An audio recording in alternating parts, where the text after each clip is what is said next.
নমস্কার। আজ বুধবার, নতুন একটা ব্লগে তোমাদের স্বাগত জানাই। দেখো, আজকে রান্না করে নিয়েছিলাম দারুণ স্বাদের পনিরের তরকারি। পনির আর আলুগুলোকে আমি একই সাইজের করে কেটে নিয়েছি। দেখো, আলুর নুন হলুদ দিয়ে সুন্দর করে ভেজে নিয়েছি। দেখো, লাল লাল করে ভেজে নিয়েছি। এবার আমি পনিরগুলোকে একইভাবে ভেজে নেব। এই যে সামান্য দাগ লেগেছে, এবার আলু আর পনির ভাজাটা আমি তুলে রেখেছি।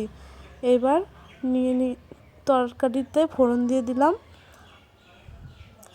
জিরে আর তেজপাতা।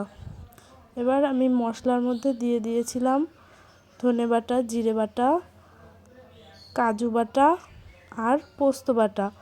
এটা দিয়ে খুব সুন্দর করে নেড়ে নিয়েছি। আর কিন্তু সামান্য পেঁয়াজ কুচি হালকা করে ভেজে নিয়েছিলাম।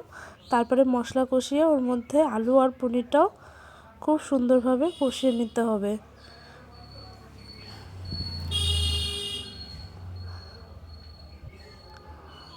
আমার রান্নাগুলো তোমাদের কেমন লাগে কমেন্ট করে জানিও। যদি ভালো লেগে থাকে তাহলে একটা সাবস্ক্রাইব করে দিও।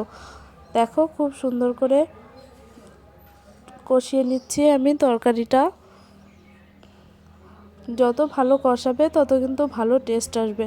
ভালো করে যতক্ষণ না তেল ছাড়ছে ততক্ষণ কিন্তু কষাতে হবে খুব সুন্দর করে।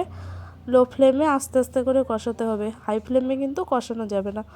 এবার আমি অ্যাড করে নিলাম জলটা কিন্তু সামান্য একটু গরম করে নিতে হবে, তাহলে ভালো হবে। দেখো, আমি তরকারিটা প্রায় হয়ে এসেছে। নামানোর আগে উপর থেকে দিয়ে দিতে হবে সামান্য একটু ঘি। দেখতে কিন্তু খুবই সুন্দর হয়েছে, খেতেও কিন্তু দারুণ হয়েছিল তরকারিটা। তোমরা দেখেই বুঝতে পারছো। রান্নাটা কেমন লাগলো কমেন্ট করে জানাবে। যদি ভালো লেগে থাকে তাহলে একটা সাবস্ক্রাইব করে দিও।